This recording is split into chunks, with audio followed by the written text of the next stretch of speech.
오늘도 예배하러 나오신 여러분들 하나님이 사랑하시고 은혜로 풍성하게 채워주시기를 축복합니다. 우리가 누구 친구 아이가 한때 아주 유행했던 그런 말이죠.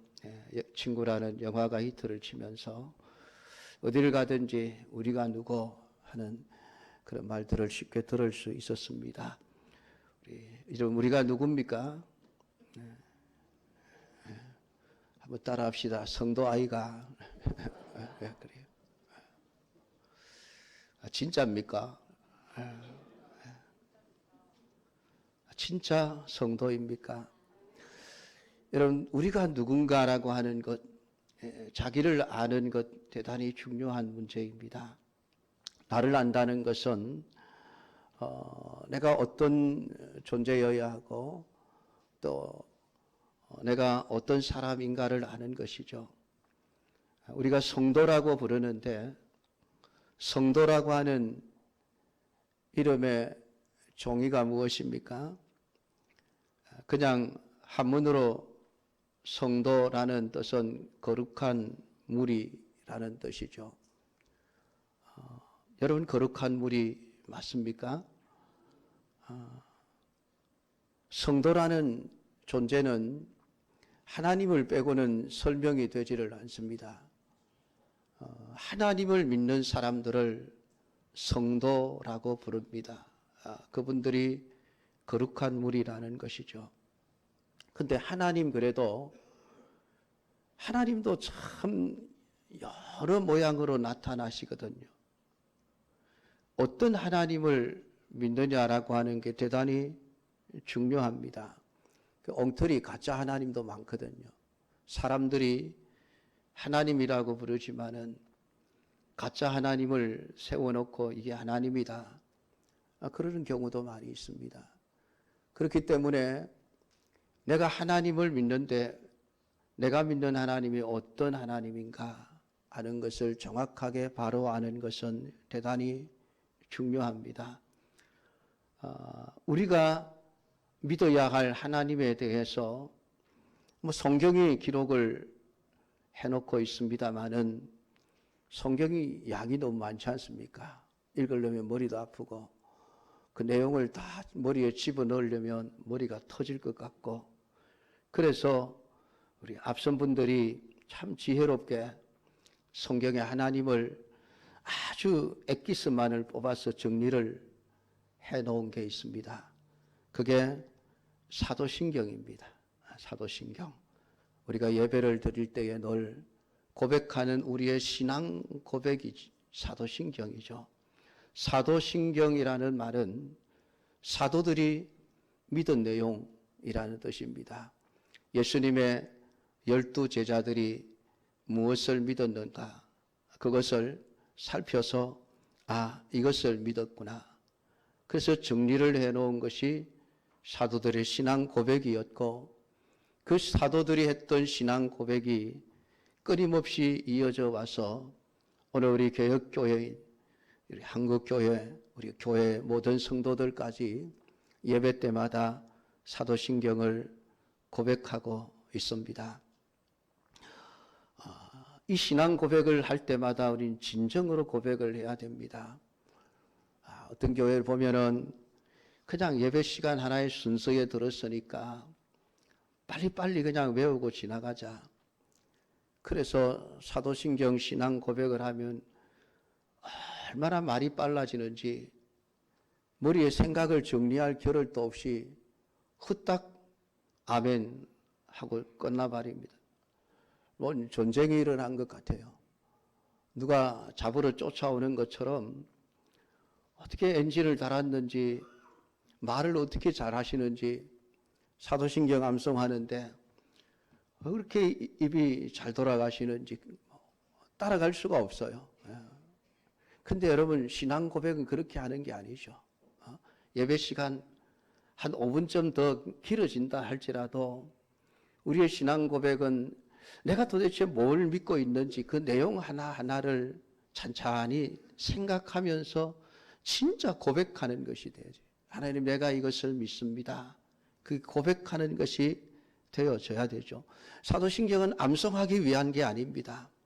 우리가 그대로 믿고 그대로 살기 위해서 사도신경이 주어져 있는 것이지요.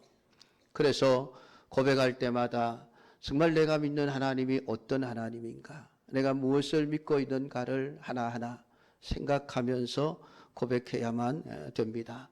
그 사도신경에서 하나님을 세 부분에서 우리에게 말씀해 주고 있습니다. 제일 첫 번째가 창조주 하나님이시죠.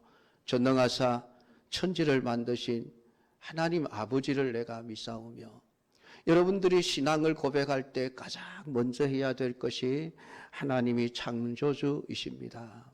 이 세상은 하나님에 의해서 창조되어서 존재합니다.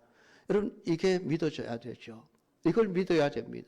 이것 안 믿고 학교에서 가르치는 대로 세상은 그냥 우연히 빅뱅에 의해서 폭발이 일어났고, 그 폭발의 여파에 의해서 태양도 생기고 달도 생기고 금성, 화성, 수성, 목성, 해왕성, 천왕성 온갖 은하계가 질서정연하게 만들어졌다. 여러분, 그렇게 믿는다면 그 사람은 성도가 아니에요. 세상이 하나님에 의해서 창조되었는데 수십억 년 세월 동안 진화에 의해서 사람이 되었다. 아무것도 없는 가운데서 어느 날 하나의 세포가 생기고, 그 단세포가 오랜 세월 지나가면서 다세포가 되고, 그 다세포가 어느 날 아메바가 되고, 그러면서 그게 어류가 되고, 어류가 되었다가 땅에 올라가고 싶어 앞다리가 생기고 뒷다리가 생겨 땅에 올라와 포유류가 되고, 포유류가 되었다가 하늘을 날고 싶어 어느 날 날개가 튀어나와서 하늘을 나는 새가 되었다. 그런 진화론을 믿는 사람은 성도가 아니에요. 창조주 하나님을 믿어야 되는 거예요. 그래서 우리가 전능하사 천지를 만드신 하나님 아버지를 내가 믿사오며, 이 신앙이 흔들리지 않기를 축복합니다. 두 번째, 우리가 믿어야 될 하나님은 구속주 하나님이시죠. 죄로 인하여 죽었던 우리를 다시 살리기 위해서 하나님이 사람이 되어 세상에 오셨고, 십자가에 피 흘려 죽으심으로 말미암아 우리의 죄를 사하시고 믿는 자들에게 영원한 생명 주시며 하나님의 자녀가 되게 하신 그 구속주 예수 그리스도를 내가 믿습니다. 여러분, 예수님이 나의 유일한 구주이십니다. 이게 믿어져야 그 사람이 진짜 성도인 거예요. 그거 안 믿고 다른 구세주를 믿는다든지 문선명이라든지 아니면은 다른 교주를 구주로 믿는다든지 그러면은 그 사람은 성도가 아니에요. 다음에 세 번째가 믿어야 될 하나님, 심판주 하나님이십니다. 언젠가 때가 되면 저리로서 산 자와 죽은 자를 심판하러 오시리라. 심판주 하나님을 믿어야 그 사람이 진짜 성도인 거예요. 오늘 우리가 읽은 시편 50편 말씀은 하나님이 바로 세상의 심판주이심을 선포하는 말씀입니다. 전능하시니 여호와 하나님께서 말씀하사 해 돋는 데서부터 지는 데까지 세상을 부르셨도다.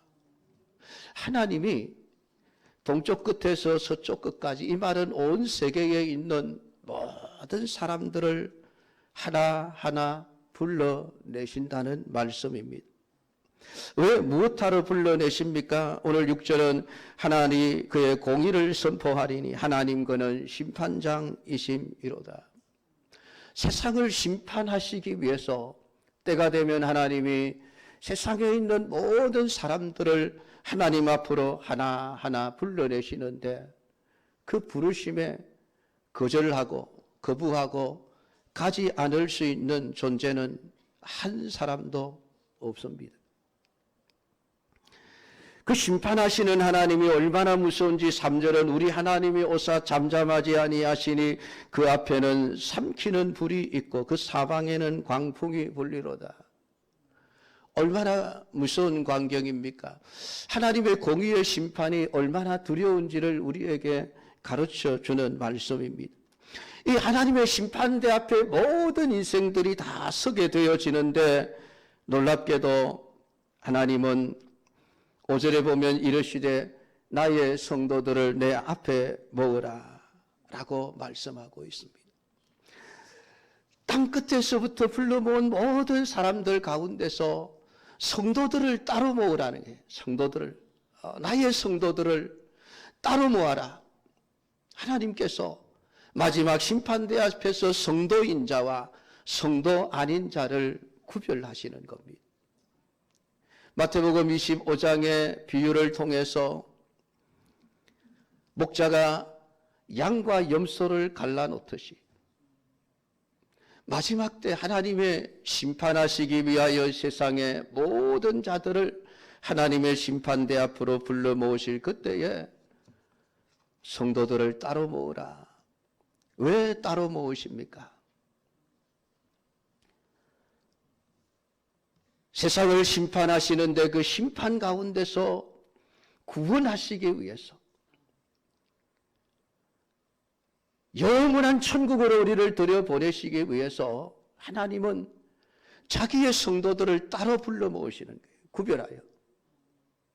그러니까 여러분, 우리가 성도냐 아니냐라고 하는 문제는 대단히 중요한 문제예요. 그냥 이 땅에서 좀 더 잘 먹고 잘 사느냐 아니냐는 이런 문제가 아니에요. 성도냐 아니냐 하는 문제는 영원한 하나님의 마지막 그 심판대 앞에서 영원한 지옥으로 갈 거냐 아니면 천국으로 갈 거냐를 결정짓게 되어지는 아주 중요한 문제인 거예요. 오늘 여러분 모두가 다 하나님 앞에 진정한 성도이기를 주님의 이름으로 축복합니다.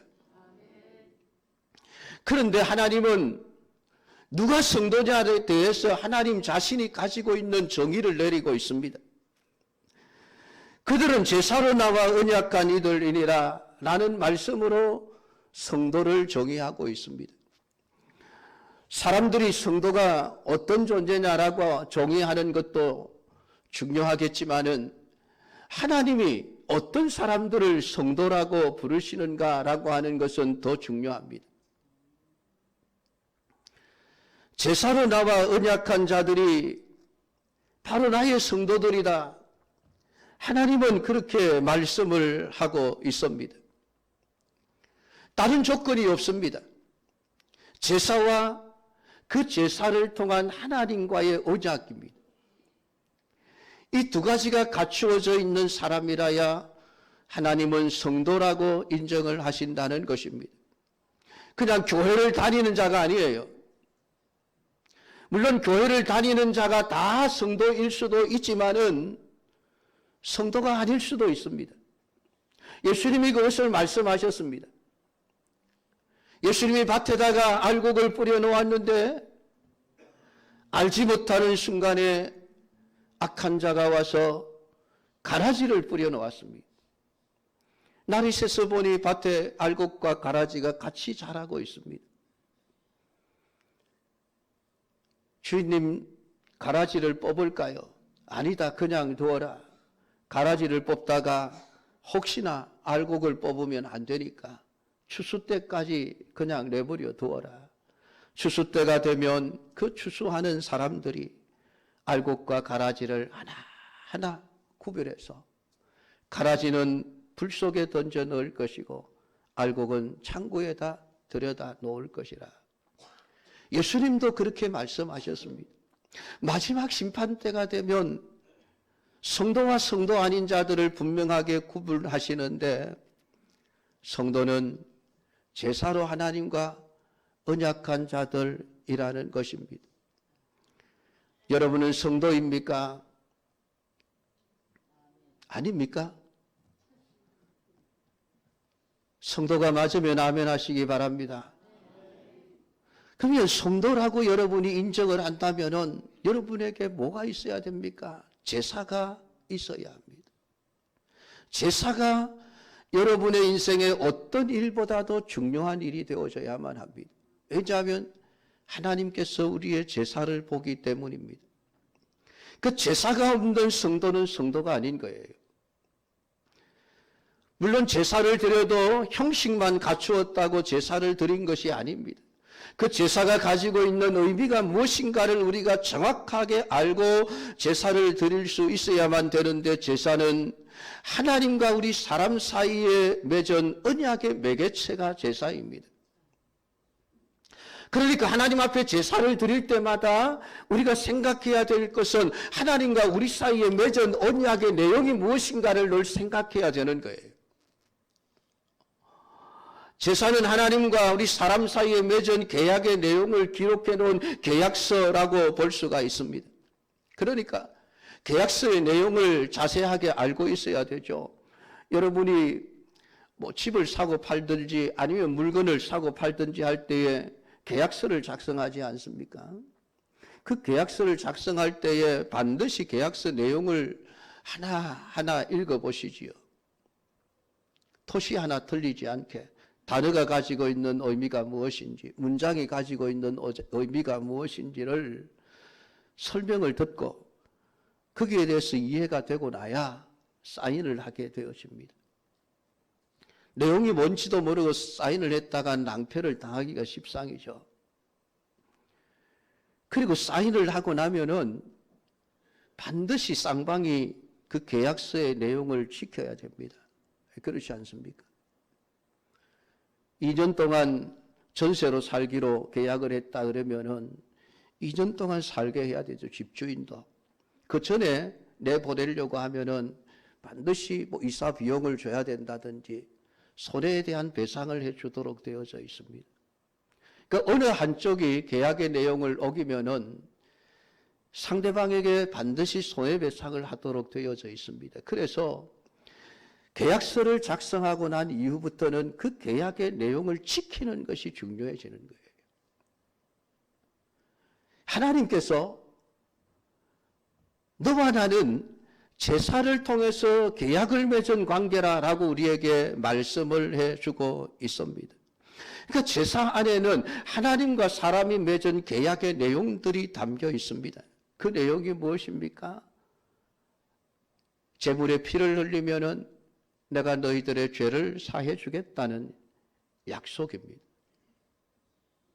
그 제사를 통해서 너희들은 내 백성이 된다는 하나님의 약속입니다. 하나님이 사람을 창조하셨을 때에 아담과 하와를 에덴 동산에 살게 하셨습니다. 그리고 그 에덴 동산에서 하나님은 사람과 계약을 맺었습니다. 구두 계약입니다. 동산 모든 나무의 실과는 네가 임의로 먹되 동산 중앙에 있는 선악을 알게 하는 나무의 실과는 먹지 말라. 먹는 날에는 정령 죽으리라. 하나님과 최초의 사람 아담 사이에 맺은 계약입니다. 하나님은 그 계약을 충실하게 지키셨습니다. 철마다 때마다 과일나무에 과일이 맺어지도록 하셔서 아담이 하와가 먹고 사는데 아무런 지장이 없도록 하나님은 계약을 충실하게 지켜주셨습니다. 아담과 하와도 처음에는 계약을 잘 지켰습니다. 수많은 나무 실과들을 따먹고 살면서도 중앙에 있는 선악을 알게 하는 나무의 실과는 먹을 생각조차 하지 않았습니다. 왜? 계약이니까. 근데 어느 날 뱀의 유혹을 받은 하와가 계약을 어겨버렸습니다. 선악을 알게 하는 나무의 실과를 따먹고 계약을 파기한 것입니다. 그 계약을 파기해버린 인간을 향해서 하나님은 에덴 동산에서 쫓아내시며 계약대로 죽을 수밖에 없는 그런 존재가 되게 하셨습니다. 그래서 평생 고생하며 살다가 때가 되면 죽어야 하는 것이 우리 인생이었습니다. 근데 그렇게 에덴 동산에서 내쫓으신 하나님이 그냥 인간을 포기하시지 않으시고 불쌍히 여기셔서 새로운 계약을 맺으셨습니다. 그것이 바로 제사를 통한 계약입니다. 너희들이 비록 죄인이 되었지만은 나에게 제물의 피를 흘려서 제사를 드려라. 그러면은 내가 너희들의 죄를 사하고 나는 너희 하나님이 되고 너희는 내 백성이 되게 하겠다. 하나님이 새로운 계약서를 작성한 거예요. 그게 바로 제사라는 것입니다. 그래서 우리 타락한 죄인된 인간은 제사를 통해서 하나님과의 관계를 이어갈 수 있게 되어진 것입니다. 하나님은 그 제사에 반드시 제물의 희생을 요구하셨습니다. 그것은 죄로 인하여 죽어야 할 나를 대신해서 다른 생명이 죽음으로 말미암아 내가 죄 사함을 받고 생명을 얻는다는 진리를 가르치기 위함이었습니다. 그래서 제사에는 반드시 나를 대신해서 죽어야 할 희생 제물의 죽음이 있어야 했고 그 죽음에는 반드시 필연적으로 피가 흐르게 되어져 있었습니다. 여러분, 구약의 제사를 드리는 모습을 한번 상상을 해 보십시오. 여러분, 그 유튜브를 보면은 유대인들이 지금도 그 유월절 제사 의식을 재현하는 그런 영상들을 어렵지 않게 찾아볼 수 있을 겁니다. 그 제사장의 옷을 입은 이들이 수많은 양들을 끌고 와서 칼로 찔러 죽이고 각을 떠서 불에 태우는 그런 광경들을 보게 되어집니다. 여러분, 그 광경이 로맨틱한 광경이겠습니까? 거기에 무슨 낭만이 있겠습니까? 끔찍하죠. 피가 튀고 사방에 피가 튀고 제사장의 옷에도 피가 튀고 제물을 드리는 제주의 옷에도 피가 튀어 묻어있는 그런 여러분 끔찍한 모습을 상상하셔야 됩니다. 제사는 여러분 아름다운 낭만이 아니에요.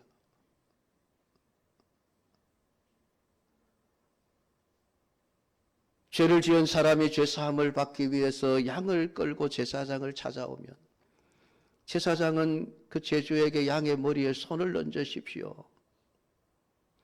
손을 얹으면 당신의 죄를 고백하십시오. 내가 이러이러한 죄를 지었습니다. 그렇게 해서 내가 지은 죄를 제물에게로 옮겨버리는 거예요. 그리고 난 후에 제사장이 제주에게 칼을 쥐어줍니다. 당신의 손으로 그 양을 죽이십시오. 목을 찌르 피가 튈 수밖에 없습니다. 그 죽은 양을 제사장들이 끌고 가서 각을 뜨고 껍질을 벗기고 그 고기 덩어리를 들고 번제단으로 가서 불태웁니다. 여러분, 고기 굽는 냄새 아주 맛있죠? 삼겹살 구워 먹으신 분들 얼마나 고소한 냄새가 납니까? 근데 그것도 잠시죠. 새카맣게 태우면은 그 냄새가 얼마나 역합니까? 제물을 드리는 번제단은 삼겹살 굽는 곳이 아니에요. 제물이 죄가 될 때까지 태우고 또 태우는 장소입니다. 그 살이 타는 냄새가 여러분 그 성소 주변에 진동을 하는 거예요. 얼마나 역하겠습니까? 코를 막아야 하죠. 여러분, 그런 것이 성소고 성전입니다. 성전의 그 모양을 아무리 황금으로 칠해 놓아도 성소 안에는 피투성이 피냄새가 진동을 하는 것이에요. 그래서 성소 안에 향단을 만들게 하고 하나님이 거기에 향을 널 피우게 하십니다. 왜 그렇습니까? 피냄새를 중화시키려고. 그게 구약의 제사예요.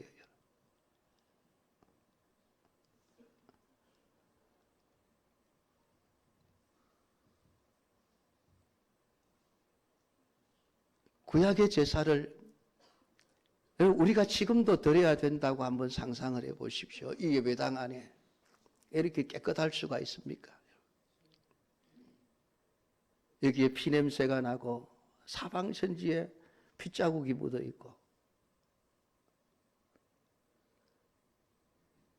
그런 곳에서 우리가 하나님을 예배해야 된다고 한번 생각을 해보십시오. 이스라엘 백성들은 매일 그러한 제사를 드려야 했습니다. 그 제사장직은 여러분 화이트 칼라에 넥타이 메고 책상 앞에 앉아서 사무 보는 사무직이 아니죠. 3D 직업이에요. 옛날 조선시대로 말하면 백정과 같은 신분이죠. 늘 짐승을 죽여야 하는 정말 험한 일을 하는 분들이 제사장들입니다. 물론 자기를 위한 것이 아니라 이스라엘 백성들의 죄를 위하여 할 수밖에 없었지만은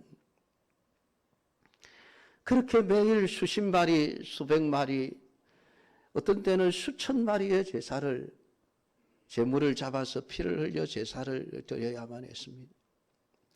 여러분, 우리가 솔로몬의 일천번제를 참 좋아하지만은 여러분, 그 일천번제를 드리는 제사장들에게는 죽을 맛이었지 않겠습니까?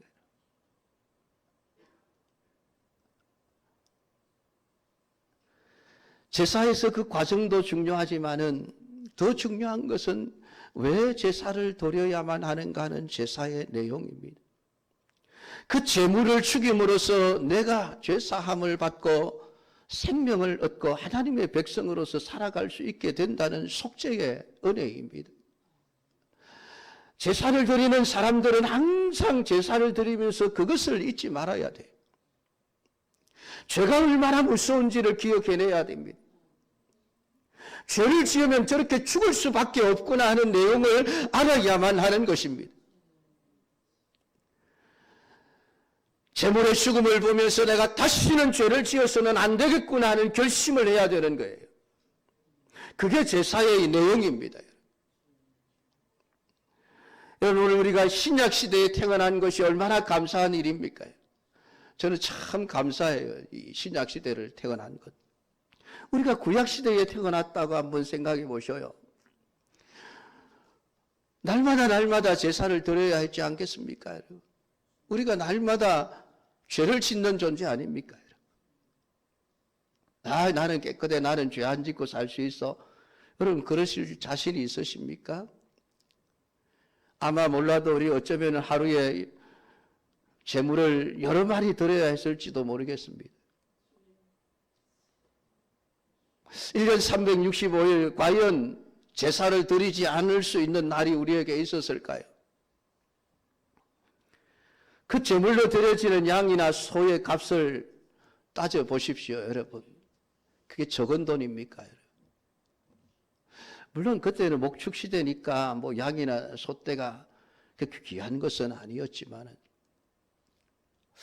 요즘도 하나님이 예배 드리러 올 때에 양 한 마리 끌고 오느라, 소 한 마리 끌고 오느라, 그러면은 아마 여기 몇 사람이나 예배 드리러 오실지 모르겠습니다.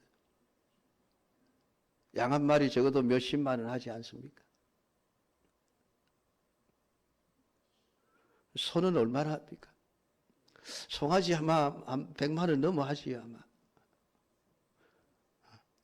예배 드리러 올 때마다 하나님이 그렇게 소 한 마리 끌고 오느라, 양 한 마리 끌고 오느라, 그랬다면 아마 우리 예배 못 드릴 거예요. 돈이 없었어도.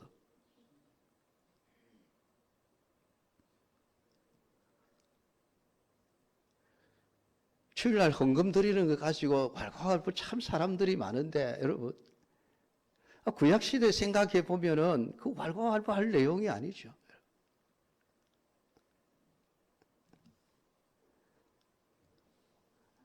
여러분, 오늘 우리가 신약시대에 제사가 아닌 하나님 앞에 예배를 드리며 신앙생활을 한다는 게 이게 얼마나 큰 복인지 여러분 깨닫게 되기를 주님의 이름으로 축복합니다. 근데 왜 제사가 예배로 바뀌었습니까? 구약의 제사의 의미가 완성되었기 때문이죠. 인간의 죄를 사함받기 위한 목적으로 양을 잡아드리고 소를 잡아드려야 했던 그 제사의 의미가 예수님 자신이, 하나님 자신이 사람이 되어 세상에 오셔서 십자가에 자기 생명을 드림으로 말미암아 우리의 모든 죄를 사하시면서 구약의 제사의 의미를 완성시켜버린 겁니다. 그래서 더 이상 구약의 제사를 드릴 필요가 없어진 거예요. 그래서 더 이상 성전도 필요 없어진 겁니다. 그래서 성전 다 무너뜨려라. 내가 사흘 만에 짓는다. 예수님 자신을 가리켜서 성전이라고 말씀하셨습니다. 그러니까 예수님의 십자가 사역 이후에부터 구약의 제사는 사라지고 대신에 예배가 된 거예요. 예배. 형태도 바뀌었고 내용도 다 바뀌었습니다. 성전도 필요 없게 된 것이죠. 여러분들, 이 예배당은 성전이 아닙니다. 예배 드리는 예배당이죠. 예배당. 성전이 아니에요. 참 안타까운 게 우리 한국 교회가 예배당을 자꾸만 성전이라고 부르는데 참 안타까워요. 근데 여러분, 우리나라에 기독교가 들어왔던 초기에는 예배당 건물에 다 예배당이라고 써놨었어요. 예배당. 옛날 역사적인 사진을 한번 더 보십시오. 옛날 교회들. 그게 다 예배당이라고, 예배드리는 건물이라고 써놨었어요.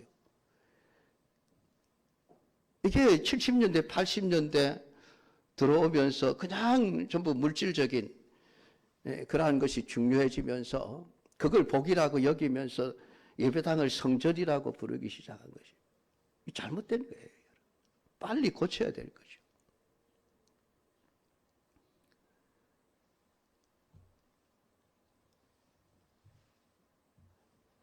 그리고 구약의 제사의 목적은 속죄에 있었습니다. 어떻게 하면 죄를 속함받을 것인가. 그래서 희생 제물이 필요했는데 예수님이 우리의 죄를 완전히 대속하심으로 말미암아 더 이상 희생 제물이 필요가 없어졌습니다. 그러니까 속죄의 제사가 필요가 없어진 거예요. 대신에 우리에게 남은 것이 무엇입니까? 우리를 위하여 십자가에 피 흘리시고 우리의 모든 죄를 대속해 주신 예수 그리스도의 그 구원의 은혜에 대해서 감사하는 마음만 남은 거예요. 감사하는 마음. 그래서 신약시대의 예배는 속죄의 제사가 아니에요. 예배가 아니에요. 감사의 예배입니다. 감사로 드려지는 예배인 거예요. 물론 구약시대에도 제사의 감사는 중요한 요소였습니다. 감사로 하나님께 제사를 드리며 지존하신 이에게 내 소원을 갚으며 환난 날에 나를 부르라. 내가 너를 건지리니 내가 나를 영화롭게 하리로다. 하나님께서 구약시대에 지금 이 시대가 다윗 시대죠. 다윗 시대. 이 시를 지은 아삽이라고 하는 사람은 다윗이 성가대를 조직하면서 성가대 지휘자를 여러 명 세웠는데 그 중에 한 사람이 아삽이라고 하는 사람입니다. 이 아삽이 하나님의 성전에서 제사를 드리면서 하나님을 찬양하는 노래를 지으면서 놀랍게도 하나님이 주신 그 성령의 감동으로 지금 성경의 진리를 깨닫고 이 50편을 지은 거예요. 지금 이스라엘 백성들은 여전히 제물로서 피를 흘리며 제물을 죽여서 하나님 앞에 속죄의 제사를 드리고 있습니다. 그런데 하나님이 원하시는 게 제물이 아니라는 것을 이 아삽은 깨달았던 겁니다. 나는 네 제물 때문에 너를 책망하지는 아니하리니 네 번제가 항상 내 앞에 있음이라. 이스라엘 백성들은 열심히 번제를 드리고 있습니다. 내가 내 집에서 수소나 내 우리에서 순념소를 가져가지 아니하리니 이는 삼림의 짐승들과 무산의 가축이 다 내 것이라. 내가 줄여도 내게 이르지 아니할 것은 세계와 극이 충만한 것이 내 것이라. 내가 수소의 고기를 먹으며 염소의 피를 마시겠느냐. 너희들 재물을 가져오지만은 내가 그 고기 먹고 싶어서 피를 마시고 싶어서 너희들에게 재물 가져오라고 한 것이 아니야. 지금 그 말씀을 하시는 거예요. 그러면서 감사로 하나님께 제사를 드리는 자가 나를 영화롭게 하는 자라. 하나님이 진짜 그 제물을 드리면서 제사를 드리는데 그 제사에서 이스라엘 백성들이 깨닫기를 원했던 것은 그냥 제물 드렸으니까 내가 할 일 다 했어가 아니었습니다. 그 제사가 가지고 있는 속죄의 의미를 깨닫고 하나님의 은혜가 감사하구나. 하나님이 나에게 생명을 주시기 위해 나의 죄를 사하기 위해서 이러한 길을 만들어내셨구나. 제사를 하라고 하시는구나. 제사의 의미를 알고 감사함으로 하나님 앞에 제사를 드리는 사람. 그냥 제물만 툭 던져놓고 하나님 제사 다 드렸습니다가 아니에요. 재물의 죽음의 의미를 깨닫고 거기에 담겨져 있는 하나님의 사랑과 은혜를 깨닫고 참 감사합니다. 하나님, 그 감사하는 마음으로 하나님 앞에 제사를 드리는 사람이 진짜 성도고 그가 나를 영화롭게 하는 자들이라 오늘 성경은 그렇게 말씀을 하고 있습니다. 감사로 제사를 드리는 자가 나를 영화롭게 하나니 내 소원을 갚으며 환난 날에 나를 부르라. 오늘 우리가 하나님 앞에 예배 드리는 가장 중요한 하나의 목적은 감사여야 합니다.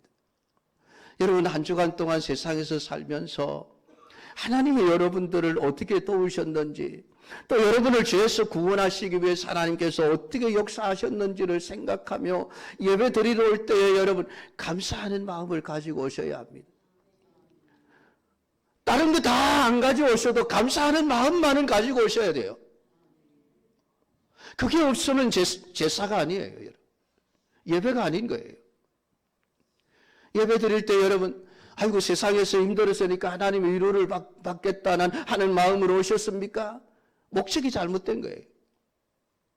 살기 힘드니까 내가 예배 드려서 하나님 앞에 복을 받아 잘 살아야 되겠다. 목적이 틀렸습니다. 예배하는 목적이 틀린 거예요.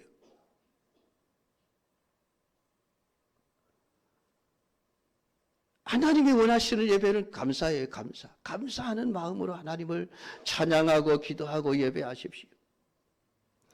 그리고 내 소원을 갚는다는 말이 무엇입니까?